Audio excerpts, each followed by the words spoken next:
We are now recording.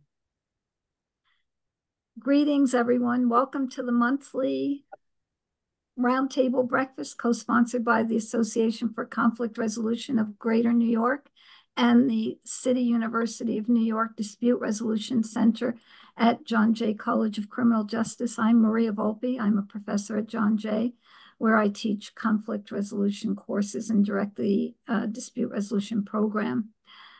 Today is our 271st monthly breakfast. I started these after 9/11 so that we had an opportunity to come together. Until March 2020, we met at John Jay in person. Since April 2020, the pandemic has provided us with an opportunity to join from wherever we are. At some point or other, everyone who's on this call would have had to have been in New York this morning, and we absolutely loved meeting over bagels and coffee, as we said earlier. Now we have the opportunity to have everyone, but we're all on these small screens here and can sort of imagine what it might be like if we had coffee and bagels. The recordings are posted each month on the ACRGMY website, www.acrgmy.org.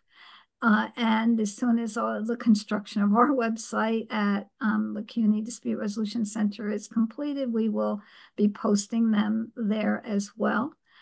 I'm so delighted to be part of a wonderful committee that puts these breakfasts together every month, including Matthew Latimer, Nikki Borofsky, Emily Skinner, and Chloe Choi.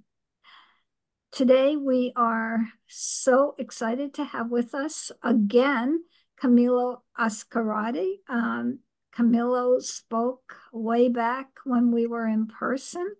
When he was, actually, you were already at the World Bank, so you were probably already in Washington by then. But for the longest time, he used to join us at these breakfasts. So welcome back, Camilo. I will turn it over to Nikki in just a minute to more formally introduce you. But before I do that, I'm going to turn it over to Emily Skinner, who is going to make two brief announcements on behalf of ACRGMY. Emily? Thank you, Maria. Good morning, everybody. My name is Emily Skinner, and I'm the president of ACRGNY. Happy New Year and good morning or good afternoon to everybody.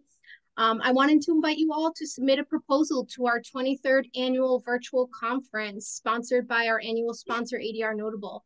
This year's theme is expand. And so the theme is really thinking about how do we expand our practice, our field, our conversations, our mind. So I'd love for you to submit an individual proposal or grab a friend to share with us the work that you're doing, the things that you're publishing, lessons that you're learning, models that you use and believe in, or any hot topics that you think that are important conversations that we should be having. And we also encourage students to apply. So after this, I'll put a link in the chat. And if you have any questions, definitely send me a message.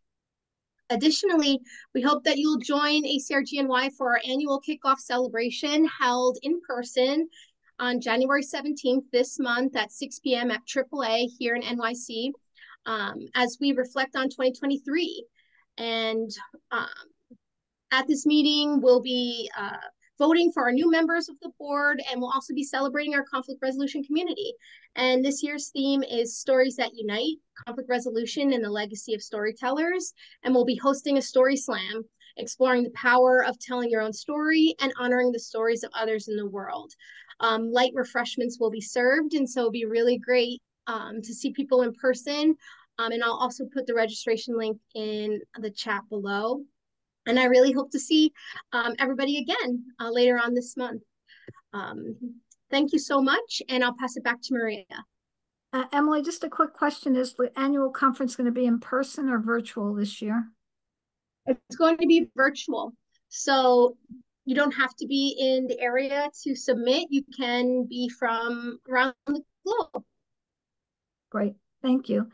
And now I'm going to turn it over to Nikki, who will introduce Camilo. Nikki?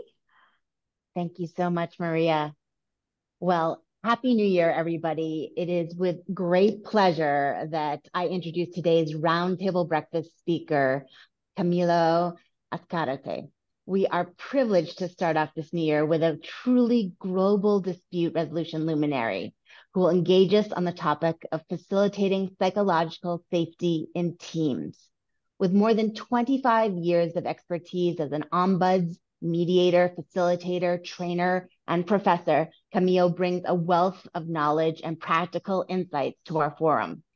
He's currently serving as the Chief Ombuds for the International Committee of the Red Cross, and previously he's held the position of Ombuds for the European Southern Observatory, Manager of Mediation Services for the World Bank Group, and Ombuds at Princeton University. So he has an extensive career and it spans multiple roles at very prestigious public, private, and international institutions. Camilo also has taught graduate level courses at Columbia University since 2005 and was a recipient of the 2023 President's Award of the International Ombuds Association. That just goes for me to bring the nexus of all of these international dispute resolution professionals and practitioners back to New York. And that's one of the benefits of having gone virtual and a little bit viral is we have a much more international community that can join us, and welcome to everybody from all over the world, and no matter where you're joining us from. Today, we're in for a treat because Camilo will not only share his experience, but also delve into some cutting edge application and practical knowledge and learning that are the results of his work over the past 3 years of implementing his skills in facilitation and in conjunction with his theoretical knowledge and work on psychological safety. He will illuminate his learnings and really guide us through some of the nitty-gritty lessons that he's been able to learn from using this theory in practice. Camilo has built in ample time. He has about a 30-minute presentation, so I encourage everybody to pop your questions into the chat as you think of them, or jot them down on a piece of paper or get them ready in your head for the conclusion of his presentation, where we'll open for questions. There'll be plenty of time to discuss and engage and learn together. And now please join me in warmly welcoming Camilo to kick off our 2024 Roundtable Breakfast Year. Camilo, the floor is yours. If you've already popped up your PowerPoint, which I want to let everybody know will be available to everybody with the recording of the session afterwards. Camilo, thank you so much for joining us, and take it away. Thank you very much, Nikki, and thanks for that generous introduction, and to Maria and Emily for the invitation. I still recall my waking up at 5 a.m. in the morning in Princeton just to join this breakfast when it was an actual roundtable with, yes, great coffee and great pastries as I remember them. I'm joining today from Armenia, Colombia, probably the capital of the coffee area of Colombia. If you want to come here, it's a beautiful area. This is a working farm, so you may hear some sounds from the working that is going on, but I hope that it doesn't bother anyone. I have to say, even though I teach dispute resolution at the graduate level, I don't consider myself a researcher. I am not trained in how to do these little experiments. The one that I'm going to introduce today is pretty straightforward. But I did have in my previous job enough time to actually try some innovation in my work. The organization was small enough and the pandemic was difficult enough for everyone that we have time in our hands. And I tried a little experiment that I'm going to introduce the results today. Now, I have to clarify that, this is, I'm not going to talk about psychological safety extensively. I do trainings on psychological safety, but this is not one of them. It will take us at least 2 hours to actually get through that. And it's not about team facilitation either. I expect most of us to have experience facilitating teams. So, but what I'm going to explain is how I took the concept of psychological safety and I use I use it to measure the level of psychological safety in some random selected teams at the European Southern Observatory.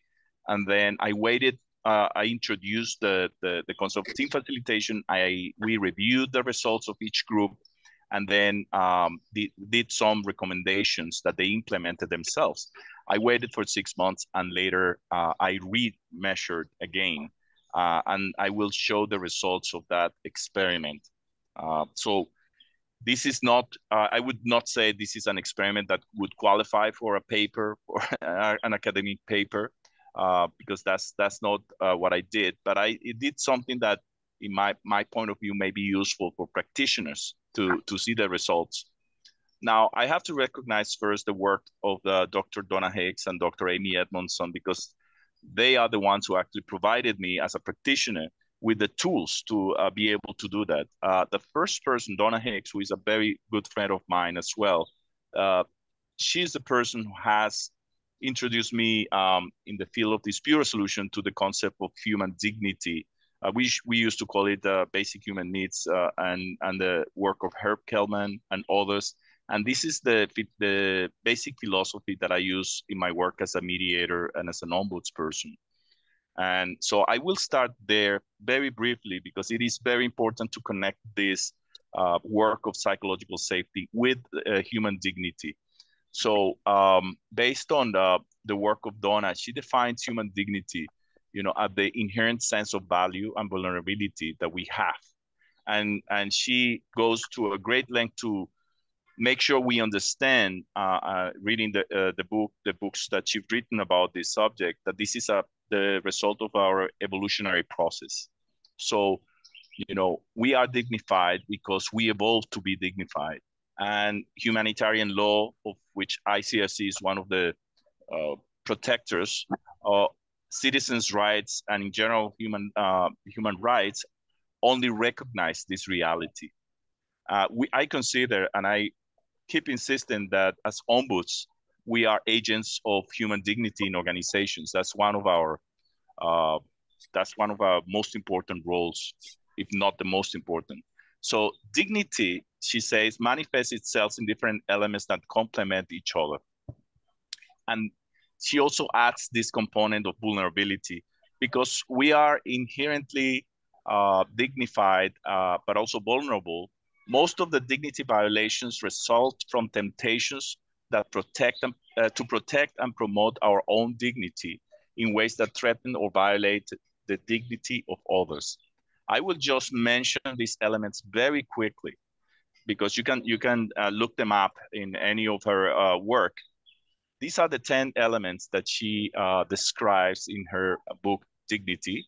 And I have highlighted one of them, which is safety.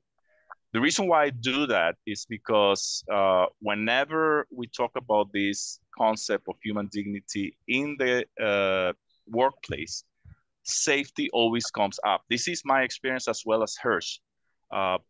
Feeling safe in the workplace is one of the main, if not the main element of human dignity. And when you mention this, when you talk to this to people in the workplace environment, they will point to this element as being extremely important.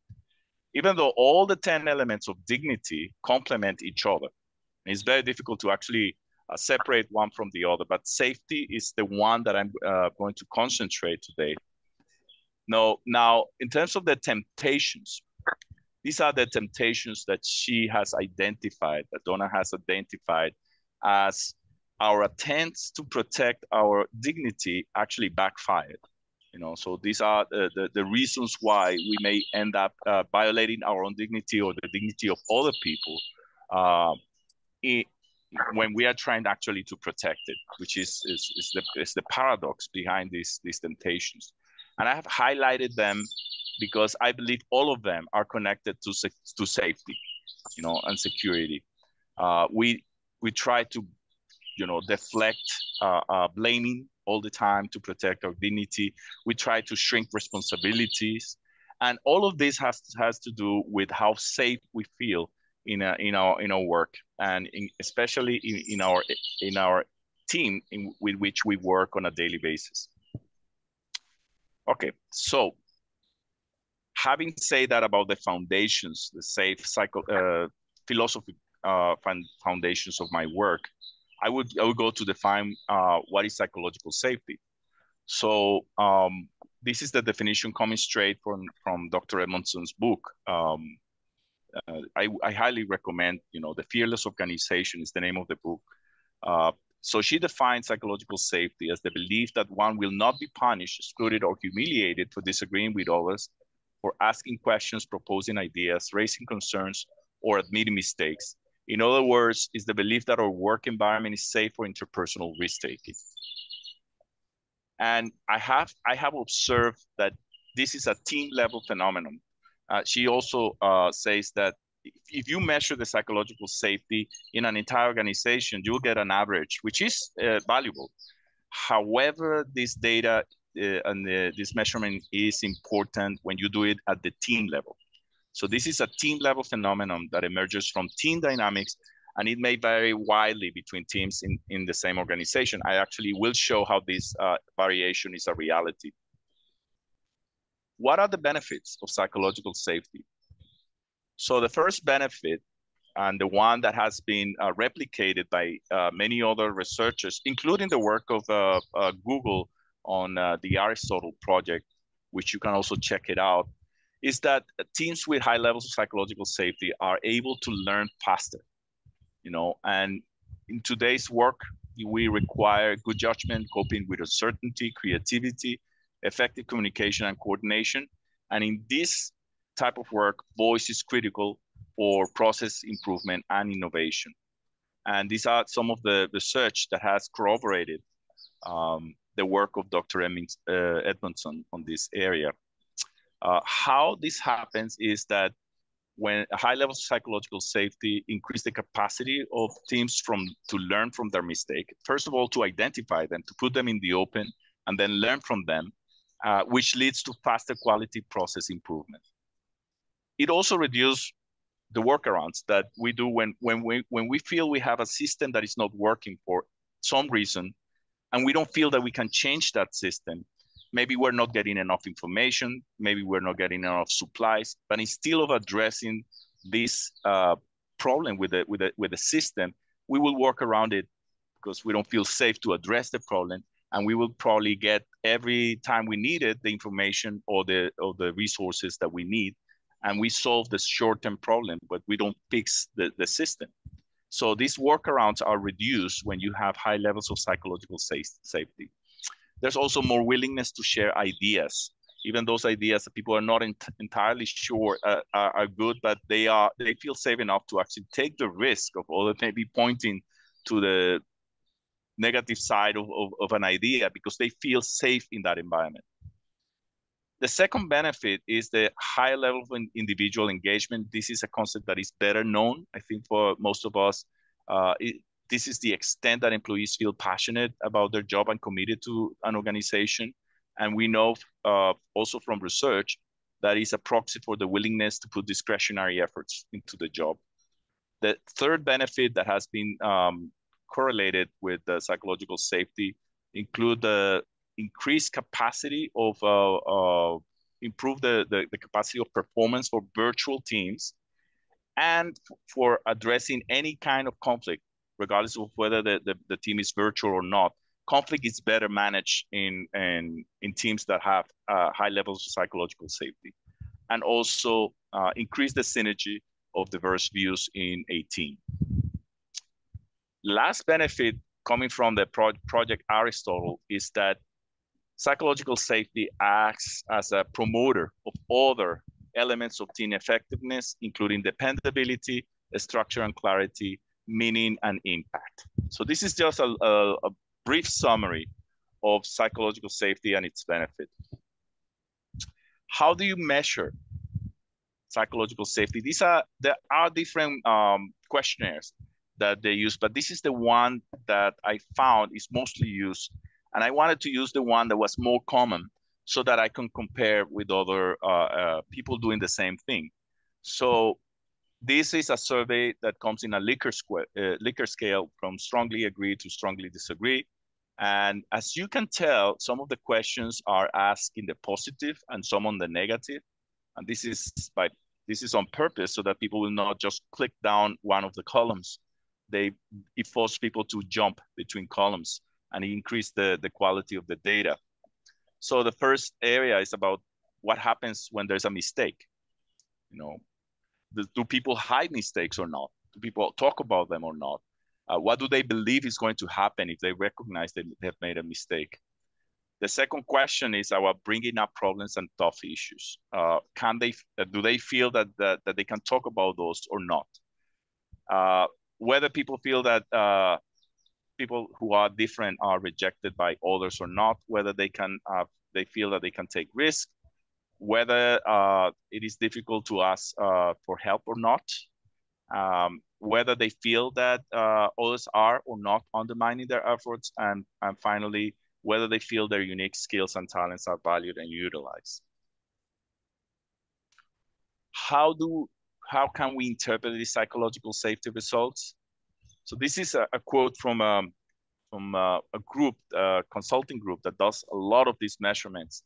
And based on their international normative database, psychological safety scores below 70% are considered below average. So 70% is about the measurement that is considered average when it comes to psychological safety.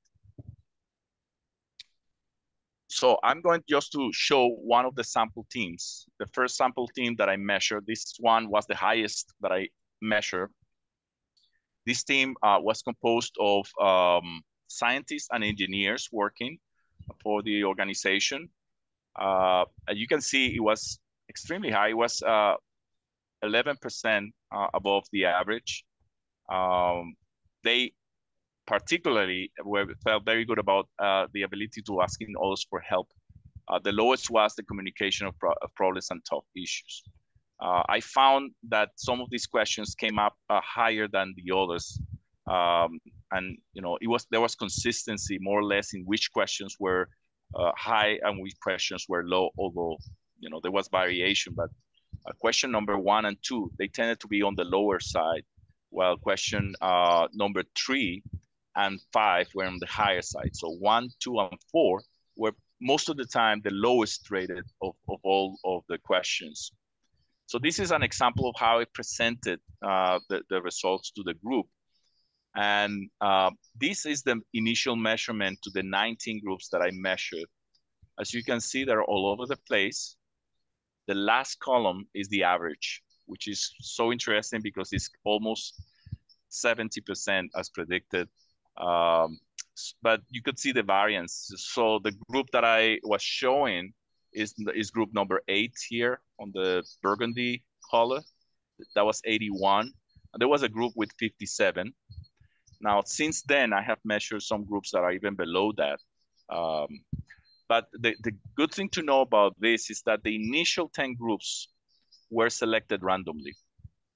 So we did this experiment using the HR database to actually come up with these 10 initial groups randomly, and then the rest, the other 9 groups were selected based on the engagement survey that was conducted, in which some questions on psychological safety were added in the second year that I was there. And based on the results of that, we invited these 9 groups to actually work with us. But you can see they were not all of them low, but they were lower than the random group. Now, let me explain what I did after I measured this. So it's good to measure something, but then what do you do with the results? And this is something that I believe is a problem for all kinds of surveys and questionnaires, especially engagement surveys in organizations. We can do the survey, we can get the results. Then what do you do with those results? And I believe that's where most organizations don't have enough, I would say, energy or interest or whatever it is to actually follow up on those results. There's always complaining about how you measure these surveys, you measure these engagement levels, and yet nothing happens afterwards. So what I did is I initiated a team facilitation process. So the facilitator in this process, and I conducted them online, all of them. What I did is I helped them assess the level of psychological safety. I gave them the results, and the first meeting was about assessing the results. And I use a technique that I have used for a very long time, in which I ask them to prepare individually answers to questions, and then we meet in small groups initially. So we break in small groups of less than 5 people. That's where they share the results or the answers, and then we meet on a larger group. So this model I learned when I was in environmental dispute resolution many years ago, and it works really well to work with groups because it increases the capacity of the individual to participate in the conversation. So the technique is very useful. So the first session, as I will explain it, was about assessing the results.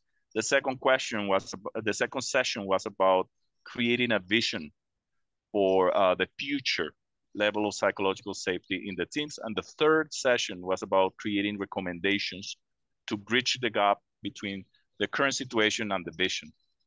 So it is an effort to actually providing them with some self-reflection on the level of psychological safety and how they can improve it, what may be the specific recommendations that they can use to improve. So as facilitators, we provide process. We provide the steps, the ground rules, the session structures. We write the summaries of the sessions and we share it with them. And then we use active listening.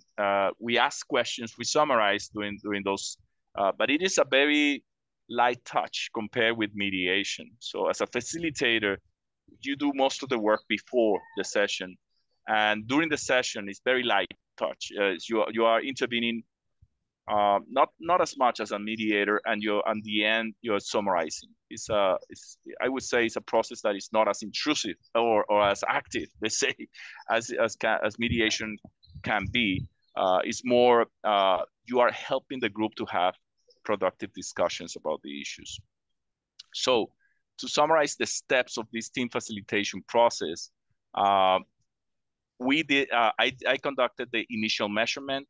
Then optionally, you can meet with each one of the participants to the facilitation. I always did it in the 19 groups that I participated because I had the time. But this is probably the most time-consuming part of the facilitation. It is optional. I have conducted a couple of facilitations in which I did not meet with everyone. Now, I explained it. The first session is about assessing the results of the measurement. The second is about creating a vision. And the third is about creating recommendations. I always qualify this as saying the recommendations have to be specific and they have to be in the power of the group to implement. So they cannot be recommendations about someone else is giving us resources. It has to be about what we can do as a group and what is the specific recommendation. And that requires a little bit of work from us sometimes to guide them to the specificity of the recommendations and the fact that they have to be in the power of the group to implement. Each of these sessions were 90 minutes, and there were summaries between the sessions. Afterwards, they were in charge of the implementation of recommendations. Once the third session finished, I just let them implement the recommendations, and I waited 6 months, and then I remeasured. So this follow-up measurement was exactly 6 months after the final session, the session number 3. This is an example of the initial and the 6 months remeasurement. This was a group that had the lowest result in the entire thing. You could see that there was an increase of 10%, but still even the final one was below average. But you could see that some of the biggest increases were in the elements that were already high, but there were increases in most of them. So this is how I presented once I conducted the second measurement. This is how I presented to them. Let's see the before and after results for the 11 teams that I was able to remeasure. because I moved my job to the ICRC, the National Committee of the Red Cross, 6 months ago. I was not able, actually 8 months ago, I was not able to follow up with all of the teams. But these are the results of the ones that I did. So as you can see, all of them have increases from before and after, even though in some cases it was just 1 or 2 points, and in all cases was 10%. But the average went from 70% to about 75%. It was 69.5% to 75%. It was, now, is it a lot? I don't know. If it's too little, I have no idea, to be frank. And maybe you can enlighten me on this. But it's something that when I share this with the scientists that I used to work with, they found that it was significant enough. So it was good enough for them to continue the experiment. They saw some value to it. I have to clarify, I also evaluated each of the facilitations themselves. Well, I sent an evaluation of all the process of facilitation at the end of the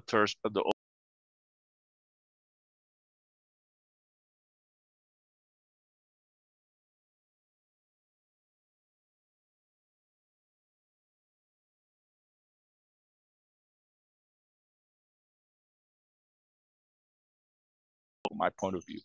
So the conclusions that I have is, dignity is our inherent sense of value and vulnerability that manifests itself through elements, among them security or safety.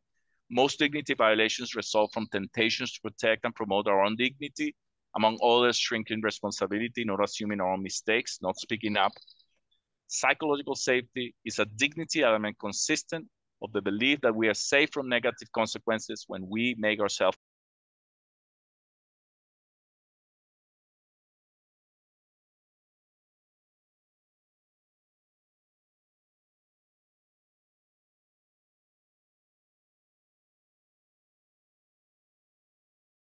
regardless of the initial level.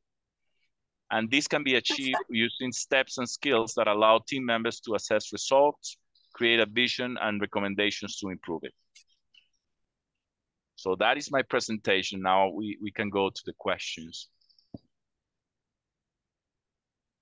Wonderful. Thank you so much. That you packed a lot into that brief time. I wanted to, while everybody has time to kind of gather their thoughts, there was an initial question that came through about what you do when you have those individual meetings. What does that process look like? Can you explain a little bit more about what that looks like and how it differs from the plenary sessions or the smaller group meetings? That's a good question. So the individual meetings are not that dissimilar to what you do during an intake for a mediation. When I have managed mediation programs, I believe in the value of doing an intake. And the value is that you explain the process, you answer any questions people have, you make sure that people are in the same page, that they have the right expectations. And then you maybe ask a few questions to get an idea about the issue. And why is that important? To get a general idea of an individual's perception about, for instance, in this case, the level of psychological safety. Because if people have share with you something that they're not sharing during the team facilitation, maybe you need to prepare some questions and you need to be willing, because your job as a facilitator is to make sure that people actually speak about the problems that they feel they have. So if they're not doing that, you want to know, that there's a dissimilarity between what they're telling you in private and what they're sharing in public. You need to stimulate somehow that conversation a little bit more. So it's about the process and explaining the process and preparing people, but also learning about the issues, but lightly. It's not a deep conversation. Most of these meetings took between 20 minutes and 40 minutes. Excellent. We've got a lot of raised hands. Before we pop to the raised hands, I'm going to ask you, Lisa. Well, Lisa, why don't you pop in live and ask your question? Okay. Can everybody hear me? Yes. So my question had to do with when you were conducting your initial intake interviews, as well as your facilitation processes between these various teams, did you notice any difference between the members of the teams that where there was higher or lower psychological safety? In other words, I was wondering whether in the teams where there was originally lower psychological safety, whether you observed greater reluctance to be open or honest or suggest ideas in the facilitation in the first place. So I'm just curious about how the sort of baseline psychological safety status affected your process. Thank you. Sure. Yes, I did notice. Of course, you notice a difference when you're working, for instance, with the team with the 57 that I show you there. One of the things that I heard from during the intakes from the people who belong to that group is they were relieved that all of the other members have actually answered the questionnaire candidly. So they were relieved that the results showed something that they felt was a reality. In this case, the situation was about the level of safety was connected, let's say, with criticism, what they felt as was hypercriticism coming from their colleagues. And that's what created maybe the issues. And they felt that the results showed the real situation, and they felt relieved that happened. So I would expect that if you have a group with very low level psychological safety, you have to be more attentive actually to what they're willing to share or not. By definition, there will be more fear, isn't it, to actually share the problem. So, and our job as facilitators is to have those discussions of why is it that people don't feel safe? Where is the point? What are the main points? The technique that I described earlier with individual preparations and then small groups and then larger groups is also designed to reduce the level of attribution that people have of their individual conversations. Many times psychological safety is connected to the leader of the team, not all the time, but many times it's about the leader of the team. And the leader is part of the team and has to be part of the team facilitation. But the leader is only going to be in one of the small groups. And the other two groups are going to be able to bring up the issues. And since there's no attribution of who said what during the small groups meetings, that increases the likelihood that people are going to be candid. So if there's a risk that you are running, is that people are not going to be candid in the facilitation itself. And that has to be taken into account as a facilitator. So if you get very low results, you have to make sure that people are actually going to be willing to take the risk of being candid during the team facilitation as well. When we have higher levels of psychological safety, my observation was that people was pretty relaxed. You know, of course, they were happy that the 80% or the 81%, but you know, it was something very, for them, it was not a surprise. They say, wow, we are really candid with each other. We can be tough with each other. It's psychological safety is not about people being always, easy on each other. It's actually sometimes the opposite. But they felt relaxed about the whole thing. So if I have to describe that conversation of those team facilitation sessions, they were way more relaxed than the other ones, a little bit more tense. Thank you. Excellent. Thank you. And next up, Katerina from Athens. Hi, everyone, and hi, Camilo. Thank you for the discussion of this very interesting experiment. I have several questions, but I will just ask one of them now. I was curious about this conclusion that you drew, which you mentioned, but I was wondering if you could go in a bit more depth. I think you said that most dignity violations actually come from attempts to promote one's dignity. For example, by not being honest, or you mentioned some other things. I was wondering if you could unpack that for us a little bit and maybe say if they've misunderstood what dignity is and what's going on there. Well, maybe I can answer by sharing. Let me share the handout that goes deeply into the elements and the temptations, because that I think goes a great length to explain, how is it that when we fall into these temptations, we're trying to protect our own dignity or that of other people, and we are actually being counterproductive. So,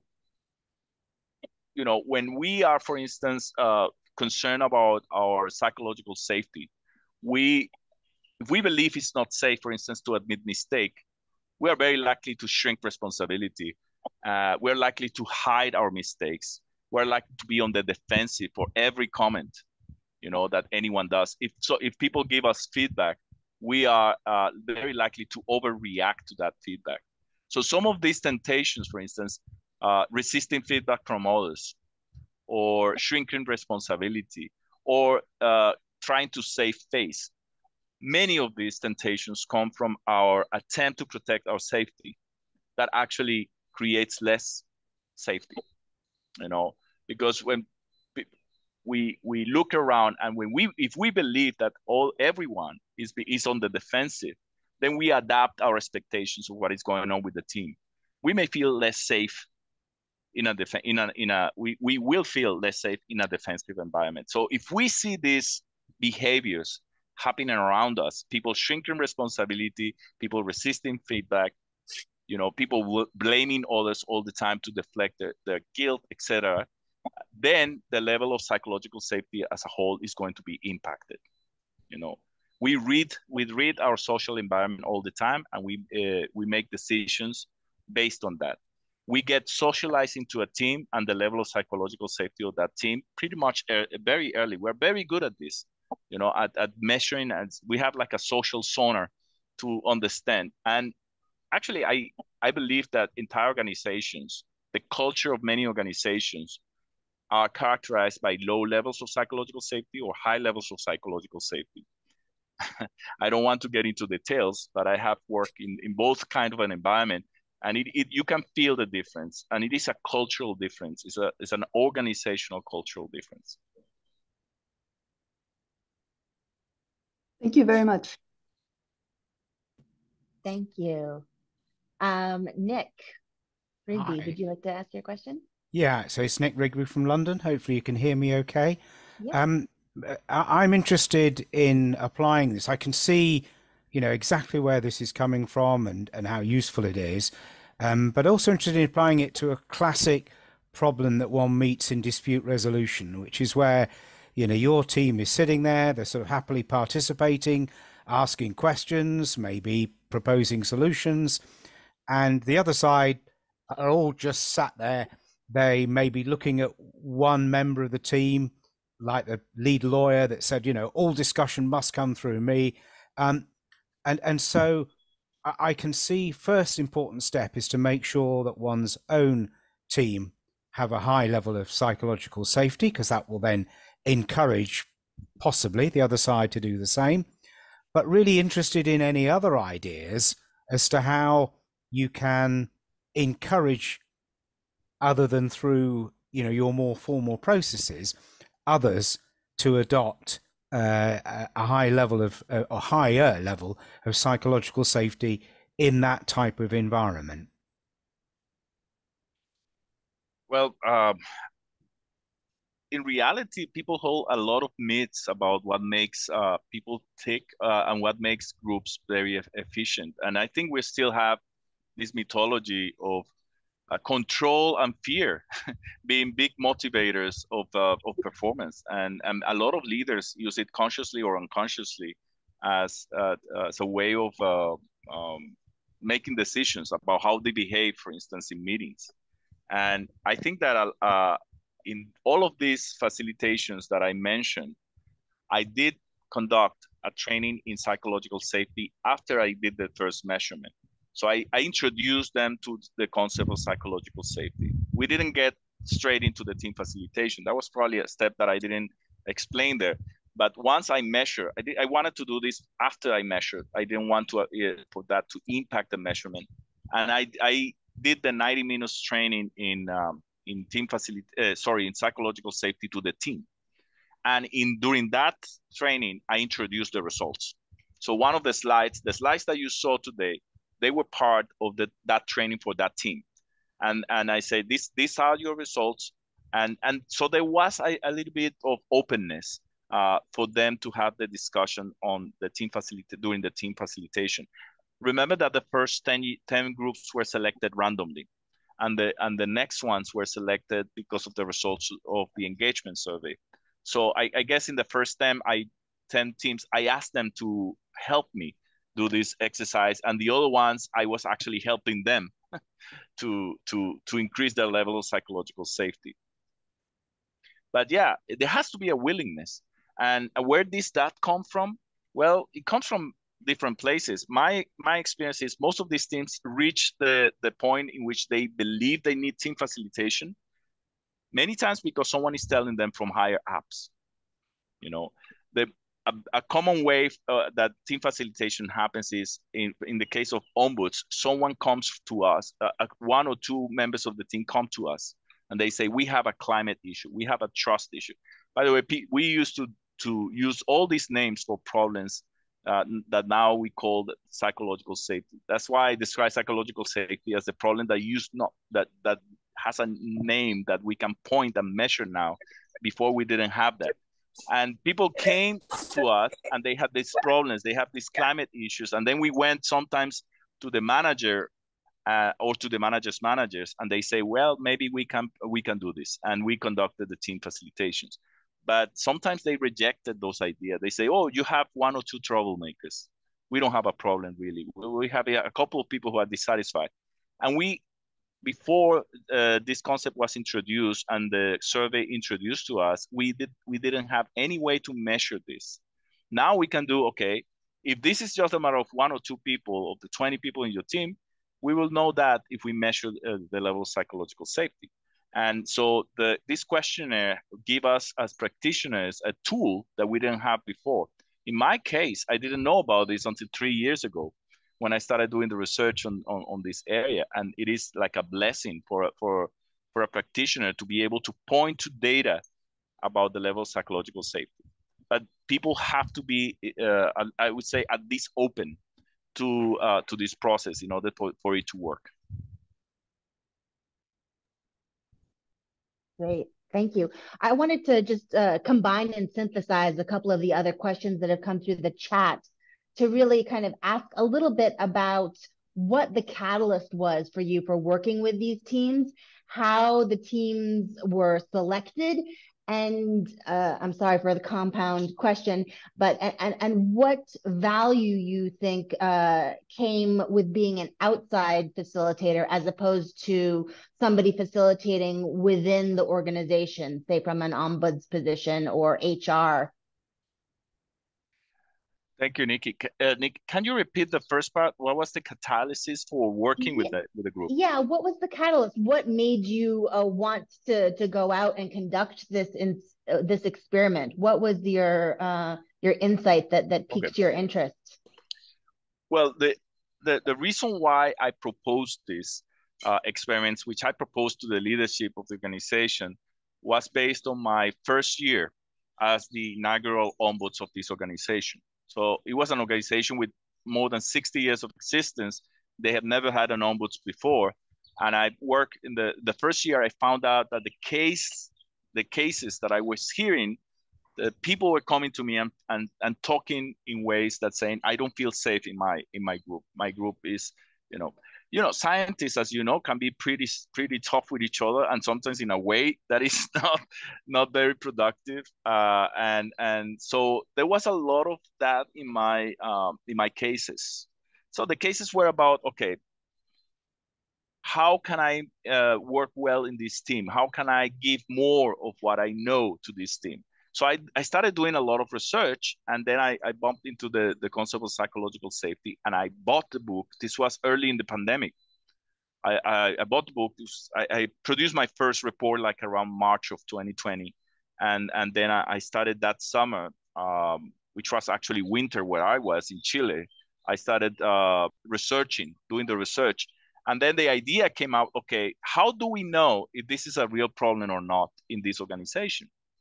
You know, and they're scientists. They say we need to measure. And I say, okay, let's measure. Let's use the tools that we have. Let's measure. Let's take 10 groups. How they were selected? They were selected pretty randomly. We asked the IT team to run an algorithm and give us 2 groups from each of the areas. There are 5 areas, divisions, and randomly they came up with 2 groups, and we just approached them. I just approached them and I say, I'm conducting this experiment. Would you mind going through this process? And they were very nice. Again, we were in the middle of the pandemic at the beginning, and people have time in their hands. The observatories have been closed, and people were very generous, I have to say, with the time, including the leadership.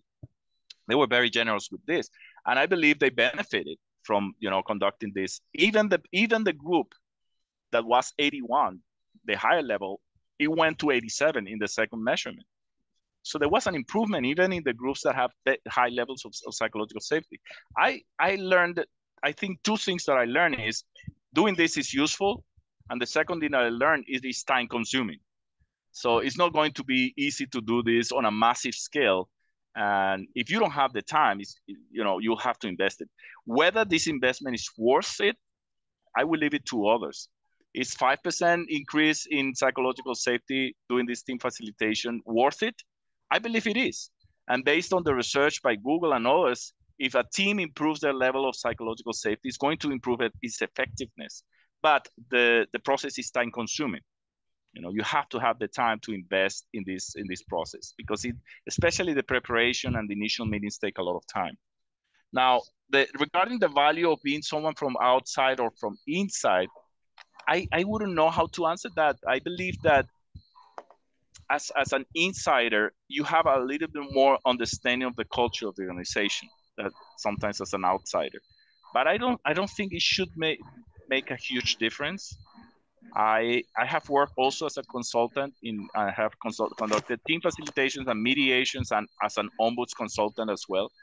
And I believe if you are very clear from the beginning, if you give them a good process and explain what you prepared, I would say that the material well, the facilitation should go smoothly, but knowing the culture of the organization is a plus, but it's not absolutely necessary. Excellent, thank you. Just before we turn to Claudia, I want to ask about the handout that you showed with the 10 reactions. Is that something that you can make available, or is that proprietary? Yeah, I can share that. Donna, this is Donna's work. Donna shares it in her presentations as well. I don't think that is a problem.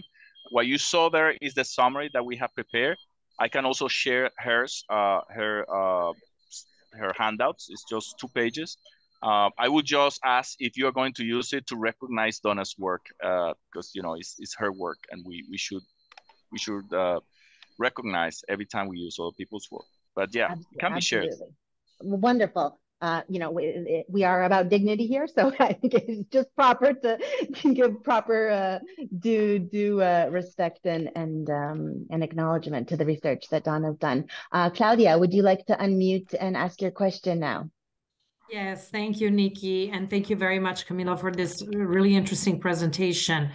My question is, you mentioned you worked with a team of engineers, and I was wondering if you, among all the different teams you work with, there were any patterns in terms of, like, I don't know, engineers versus people in other fields tended to be more cooperative or more sort of uphold each other's dignity and psychological safety more than others.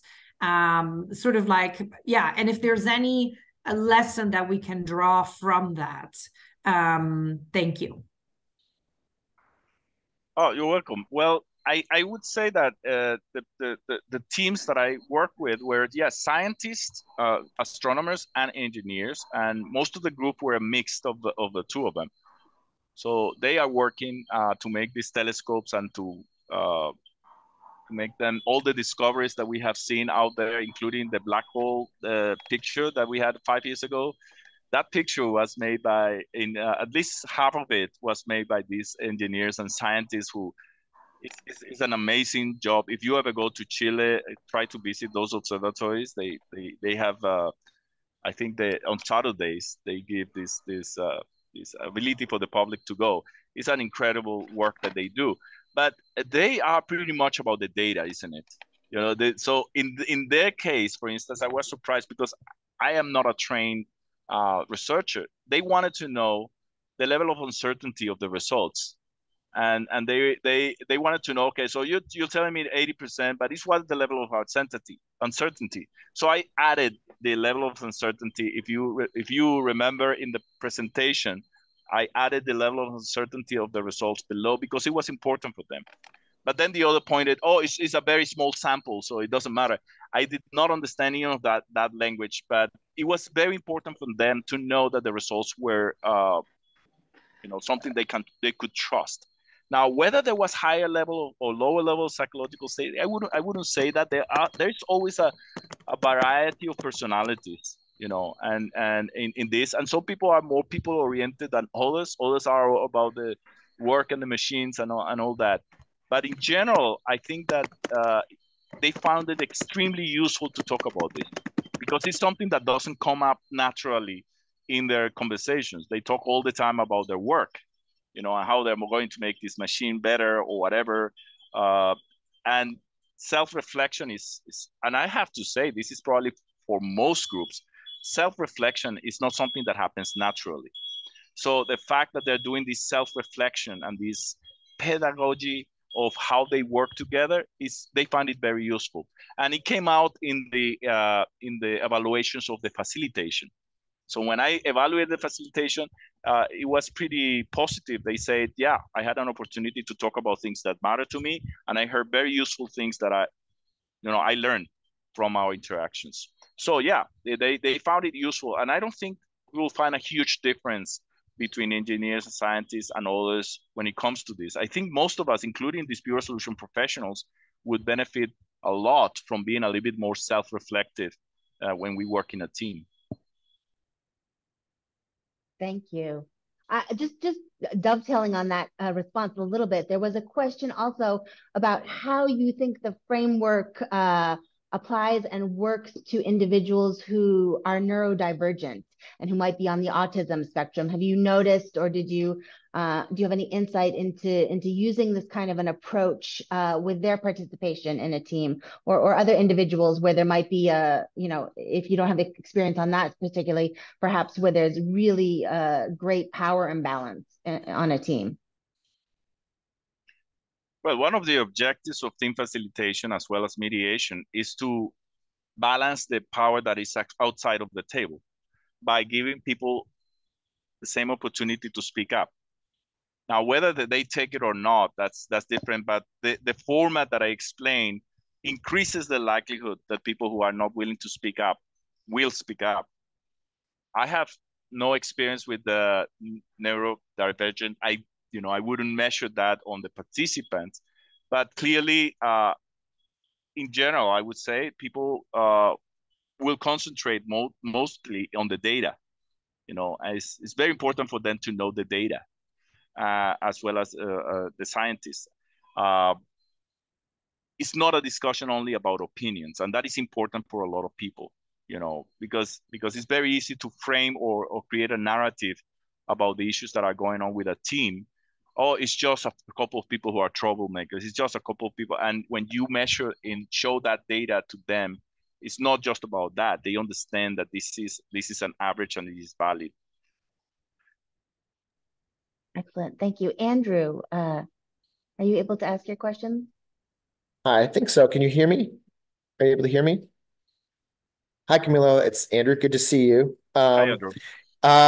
So I had a question in terms of the use of the term and the way it's evolved. So initially, when I saw a lot of the research coming out from Google, the emphasis on psychological safety seemed to be on really high functioning teams. So unusually high functioning teams that had this unusually high degree of psychological safety, levels of vulnerability in the team where they were able to, really be extraordinarily effective.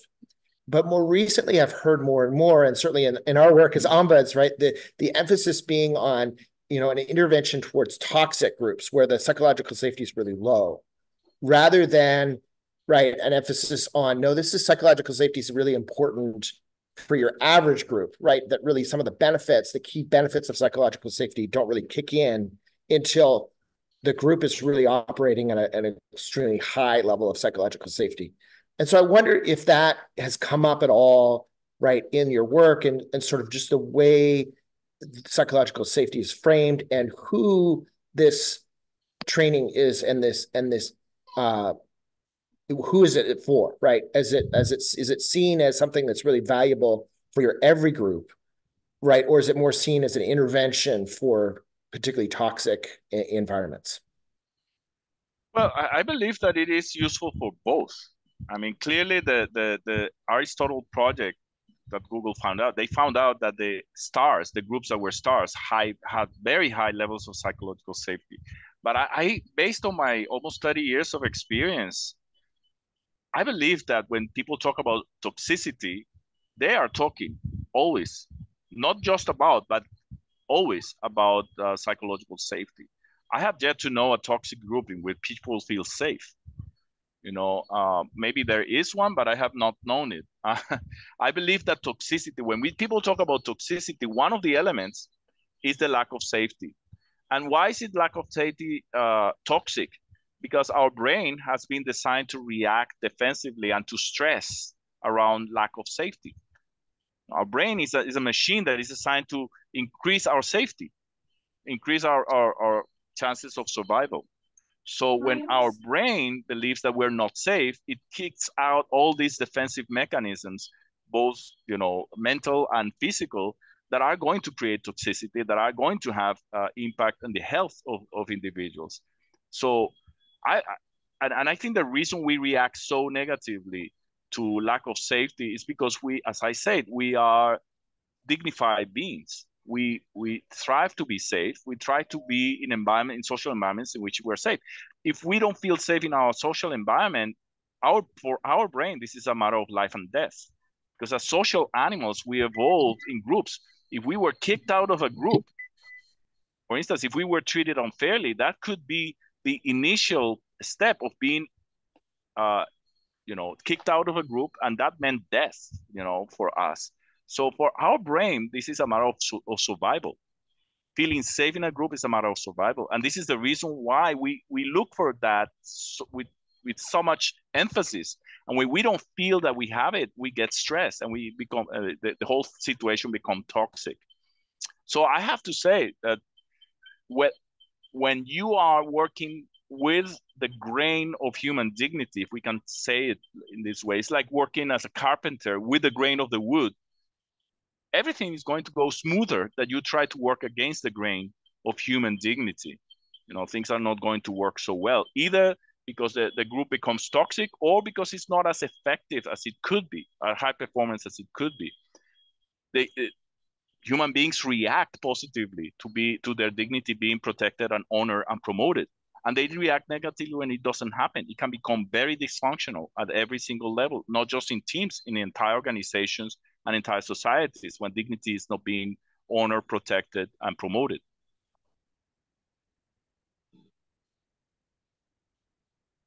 Excellent. A simple theoretically question.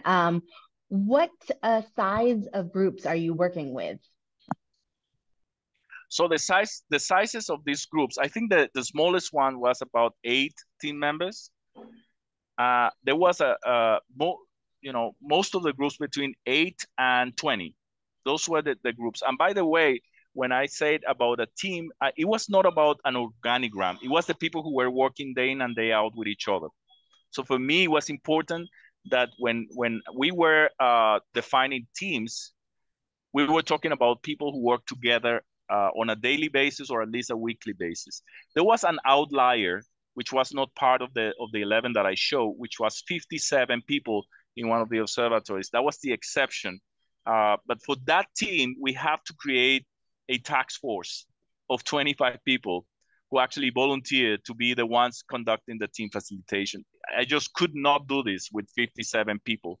The maximum size of facilitation that I can conduct is about 25, even virtually. Doing more than that is very difficult because the small groups that I work with are less than 5. So doing 5 teams of 5, that is, from my point of view, the limit of my capacity as a facilitator. So I would say that these measurements were groups between maybe 8 or 9 people to 20, most of them, except for one, which was very large. Excellent. I think let's ask Joseph Spiegel posted a question that I think would be interesting to everybody, and then we'll turn to the next hand raised. But Joseph says that you mentioned that the third session was about bridging the gap, but with recommendations that are implementable. And I remember you said specific as well. How did the team members assess what was implementable without having leadership intervening in those discussions? Can you talk about that? Yeah, so in the instructions of the worksheets for the individual answers, I stressed that point, and then during the facilitation, when we were going to do the breakout rooms, I also stressed that point that it needed to be specific. So they couldn't say just, oh, we need to trust each other more. But it has to be, what is a specific recommendation that will lead you to higher levels of trust? And during the joint meetings, we also stressed that. Is this a recommendation that is specific enough? Do we need to go deeper into what we mean by that? So at the end of the third session, my objective was to write a summary that identified these specific recommendations that, again, were in the power of the group to implement. And the summary, you have a bullet point kind of list of recommendations. And, they were very interesting. Some of them, for instance, was about mentoring new members of the group.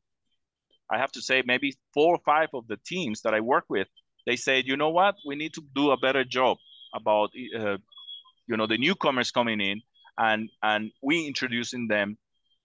Other groups, for instance, wrote, one of the recommendations was to create a charter, a charter that defined the level of psychological safety they wanted. So they did write a charter, and they actually put it in the wall of the office in one of the observatories, and in one of the areas in headquarters, and they signed the charter. All of the members of the team signed the charter. And this was the team that was the largest one, by the way, the largest 57 team members. And because it was important for them to make sure that everyone understood what they were committing to. And the charter said, we are committed to an environment that is safe, where people can admit mistakes, where they can talk about the tough problems, et cetera, et cetera. They went through the whole elements, and they committed to it and signed it as a way of actually, as one of the specific recommendations. But it is a process, I would say, to make sure that the recommendations are specific. That's part of the job of the facilitator.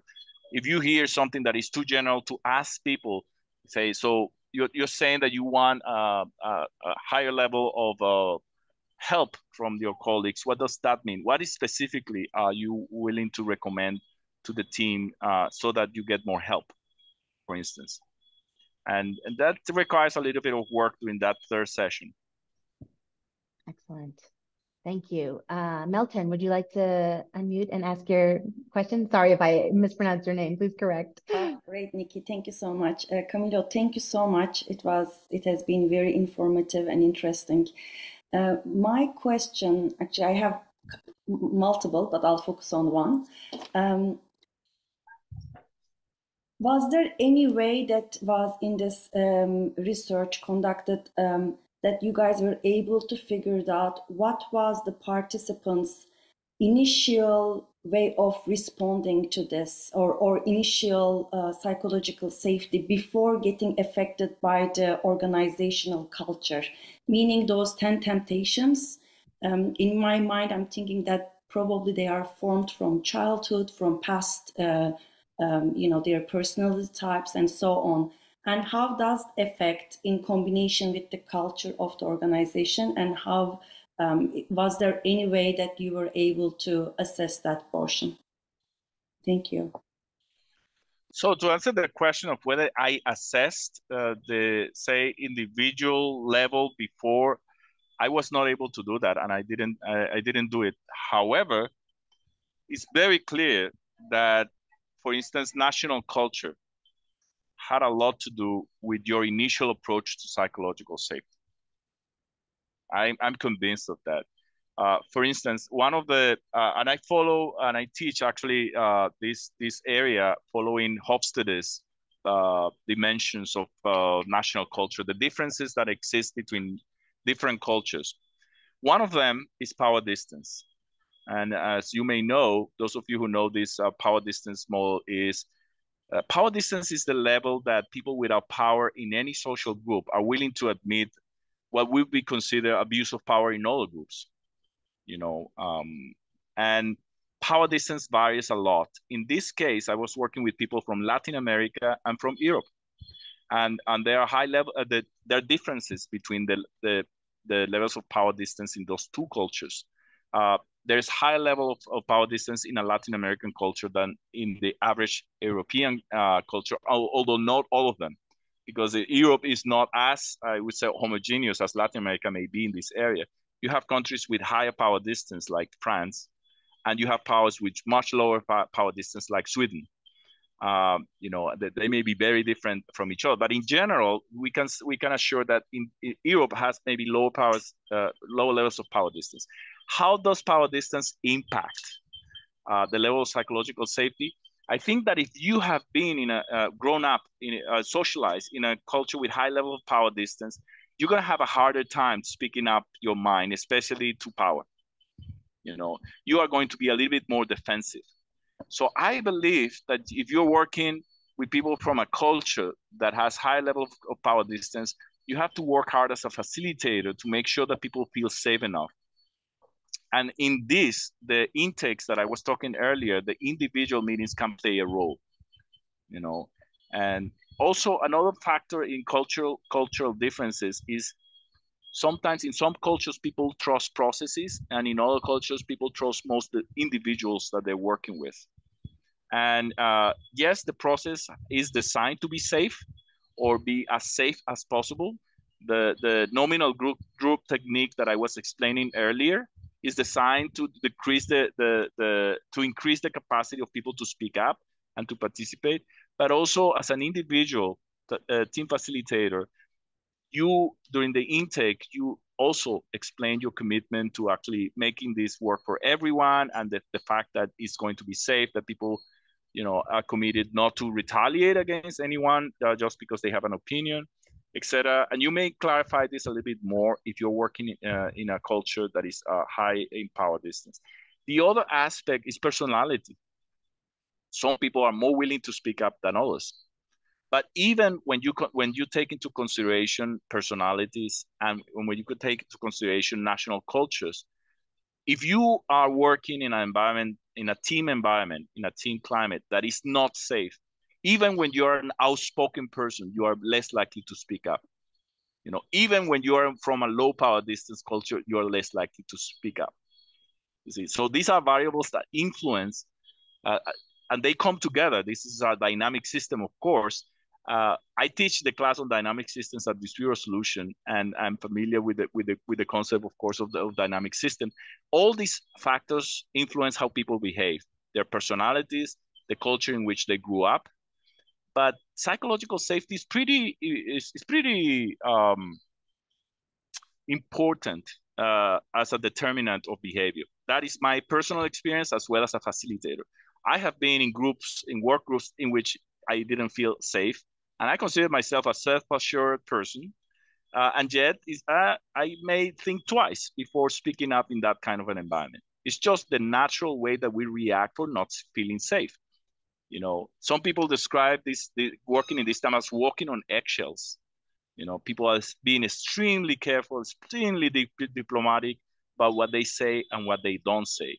While when you are in front or part of a group that have high level of psychological safety, people are more relaxed. You see them being so much more relaxed and way more, let's say, willing to take those risks.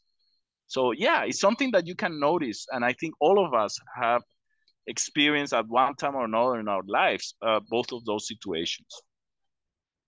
Thank you so much. It was very informative. Thank you. Thank you so much. And that actually, what you addressed harkens back to the pre-session discussion we were having about the plane accident with Tokyo Airlines or Japan Airlines, I think, and the impact that different cultures have on how teams can deal with stressors and resolving disputes. I wanted to turn to Sadia Ahmed's question. What would you recommend, since we're actually delving into the practical and you've had so much experience working with actual individuals, what would you recommend in terms of encouraging managers to create psychological safety? They mentioned that for some it won't come naturally, and as you mentioned, they may be resistant to believe that fear-based approaches are best, even if they're spoken with, and even if there's data presenting the benefits. How would you address that kind of a challenge? Well, I think that authenticity is extremely important for people to trust you. Being authentic, showing vulnerability. Don't try not try to hide when you don't know something. Being willing to be vulnerable, showing curiosity, being very, very curious, asking questions during meetings. I have been invited to meetings in which the only person who was talking was the manager. And when the manager asked me how did it go, I say, well, you could have saved everyone's time if you just write an email. You know, so if the meeting is only one person talking, clearly, there's a problem there. So showing curiosity, asking questions, asking for feedback and not reacting badly to that feedback. Giving people the benefit of the doubt when something happens. Being extremely careful how you react when there are mistakes happening. You have to remember that as a manager, your reactions are going to be scrutinized, because when other people hold power over us, we watch them very carefully. We watch people in power carefully, and because our safety is linked to those people, either consciously or unconsciously, we realize that. So in my case, when I was manager of mediation services at the World Bank, you have to take into account we were conducting over 200 mediations every year, and we're talking about maybe 4 or 5 parties at least per mediation, 2 or 3 sessions of mediations, and the intakes. What we're saying here is there were a lot of emails going back and forth in this coordination process, and they were conducted by the administrative staff of the office. Now, I had to take into account that the complexity of this work meant that mistakes were going to be made. And sometimes those mistakes involve confidential documents being shared with the wrong person. I had to wait. It happened at least twice or 2 or 3 times every year that we did that. I did it on a couple of occasions. And if your reaction to this is, why did it happen? How could we send it to? If your initial reaction is that, then you are decreasing the likelihood that people are going to share the next time it happens. What we did for these mistakes was, because they are going to happen, we had a protocol. This is the first thing we do, the second thing we do, the third thing we do. That was the learning that we had from that. But expecting that no mistakes are going to be made is just unnatural. And as a manager, you have to prepare for that and prepare for your reaction. Because many of us grew up in an environment in which being good at anything was not making any mistakes. Which is ridiculous. The only people who don't make mistakes are those who are doing nothing or are lying. We all make mistakes. And we have to expect that any complex organization and any complex activity is going to create those mistakes. So wait for them, expect them, and do not react defensively. If you're going to ask people for feedback and you react defensively, then that's a problem too. So people are taking notes. Mentally, they're taking, consciously or unconsciously, they are observing your behavior. So you have to be extremely careful in how you react to these situations. If there are tough decisions, tough comments during a meeting, do you actually continue the conversation or do you shut it down? You know, many of us don't feel comfortable with some conversation. We tend to change the subject or move to another. People will always observe and take note about how you're behaving. And that's going to have an impact on the level of psychological safety in the team. That's interesting. And that response makes me think of a conversation that's kind of been happening in the chat about the difference or the nuances perhaps between coaching and facilitating this kind of a process.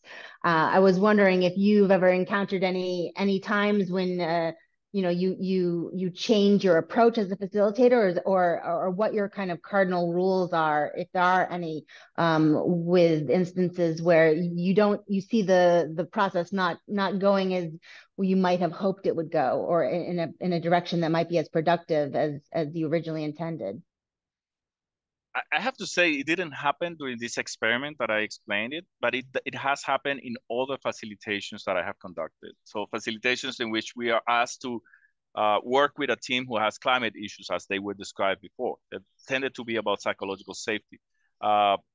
Sometimes you have, between meetings, you have to talk with the person who was not getting it, who was acting during the group's meetings aggressively, who was being defensive, who was, being counterproductive. Sometimes you have to say, can we have a moment to chat and have a conversation with them? This also happens, of course, during mediation. We have the caucuses that we use sometimes to actually deal with these problems, how people are behaving during the joint meetings. That's one of the purposes of the caucuses. But yes, I have to say, most people behave well, even those who sometimes can be difficult outside of the mediation or the facilitation process. They tend to behave well during the process because it's well structured, it gives the ground rules, et cetera, et cetera.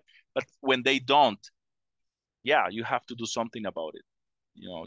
If someone is being obnoxious, taking too much time during the participation, or if someone is being defensive or attacking other people, you may need to talk with them at some point between the meetings.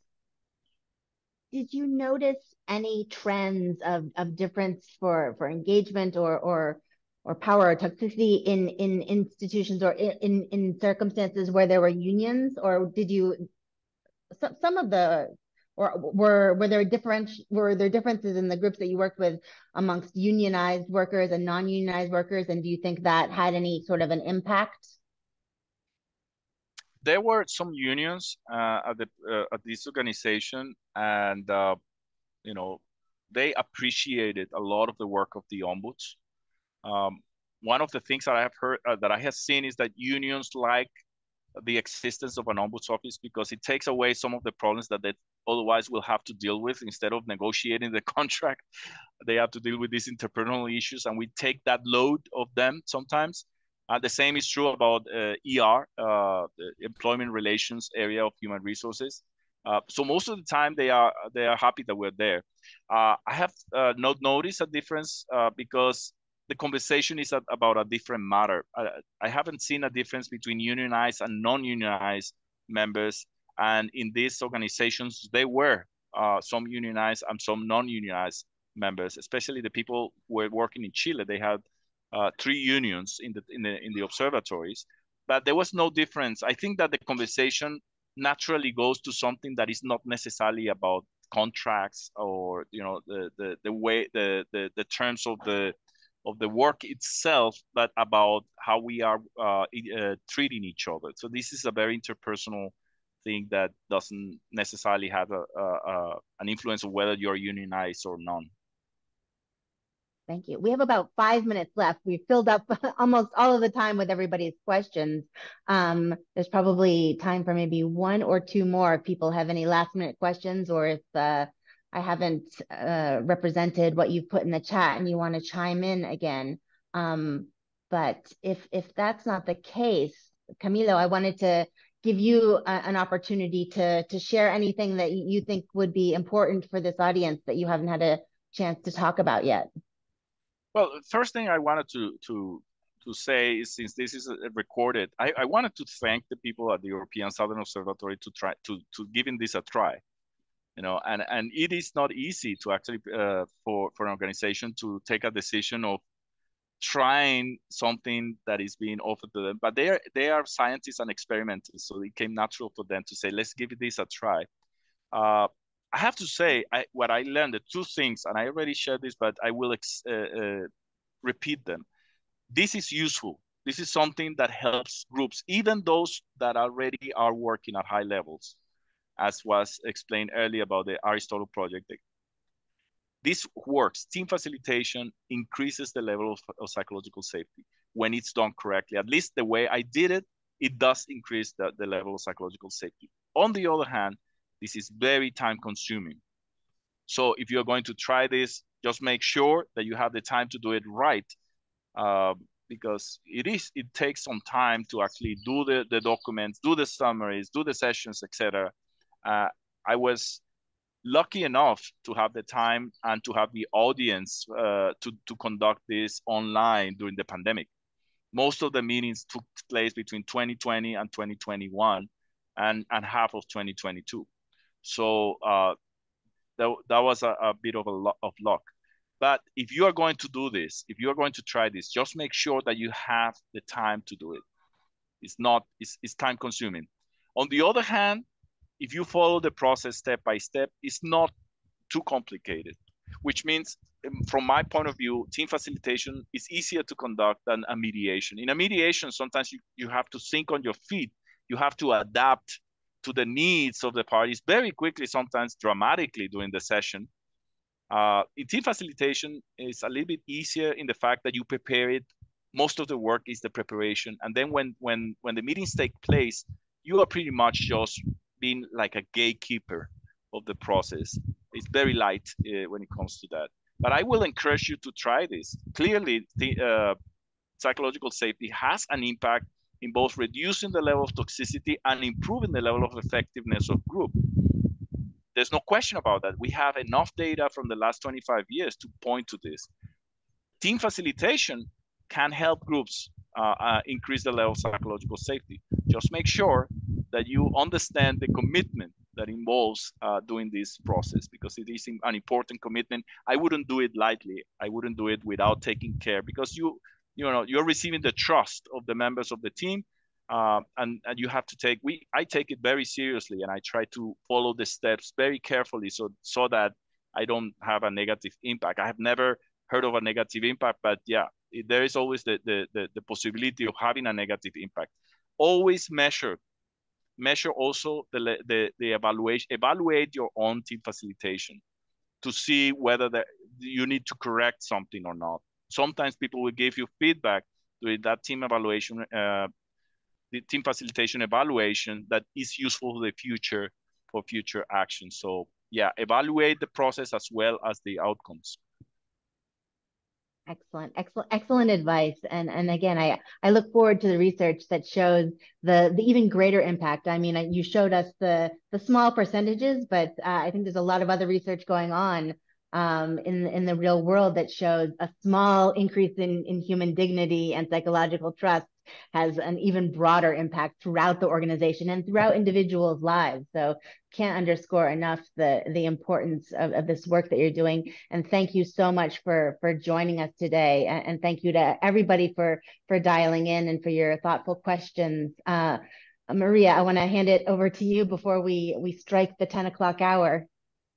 Thank you so much, Nikki, for the heavy lift of raising all the questions that have been put in the chat. And Camilo, we just can't thank you enough. If you've been checking the chat, you've gotten tons of accolades from everyone and lots of new admirers of your work. Two quick ones, questions. Do you have a copy of the instrument that you've used that you can share, the survey that you give out to the participants? Yeah, let me share with you the actual survey very quickly. The survey, I use Microsoft Teams. Microsoft Forms. That's what I use. Let me open that up and share with you. because yeah, it may be important for you to see the actual questions. Excel sheet that I use to actually do the measurement, which means to take the results from and then get the results. That Excel sheet that I'm going to show later was made by the IT department of the European.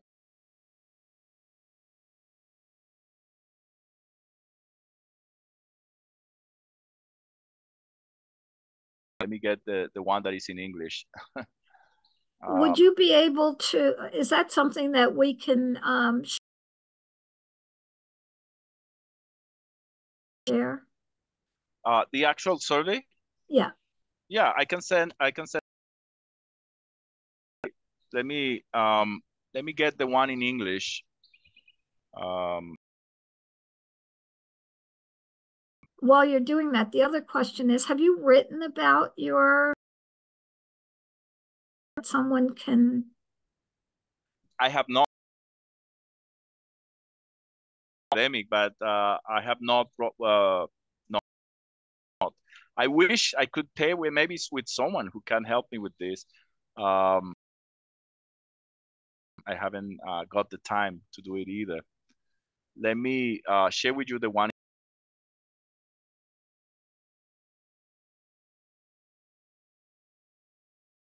for internally for the Red Cross. So as you can see, you know, these are just the Likert thread. You can also put it horizontally. So it has about the 7 questions. You know, I can send a PDF copy of this if you want. Okay, so this is the one that I use. I just go to collect responses, and I click the link, copy the link, and then people just respond to it. And these are the responses for that training that I conducted.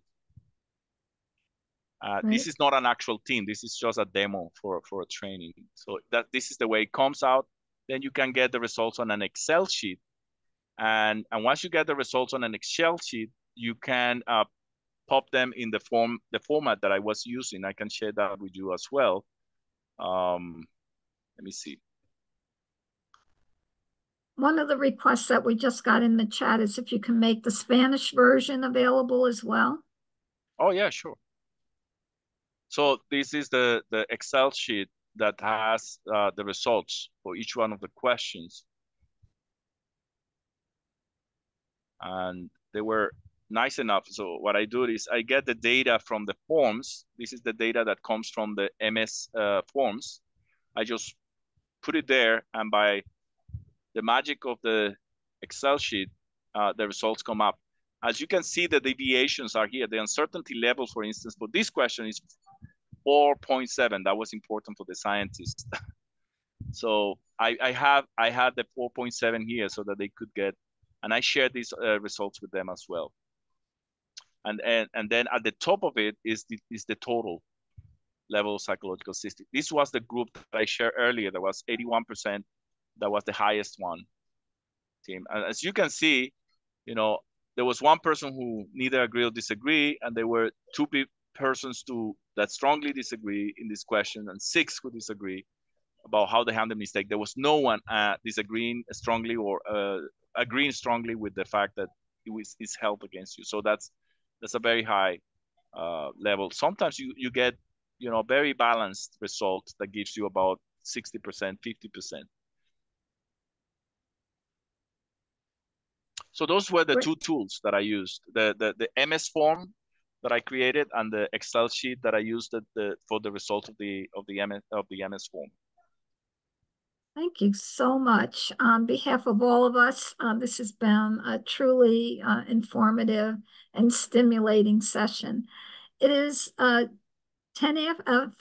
4 minutes after 10, so we are going to turn off the recording. Camilo, can you hang around for another few minutes? Sure. We promised Camilo that we would relieve him of our session at 10:15 at the absolute latest. So if anyone has any last minute questions, Camilo has agreed to hang around for a few more minutes. So Nikki, can you turn off the recording?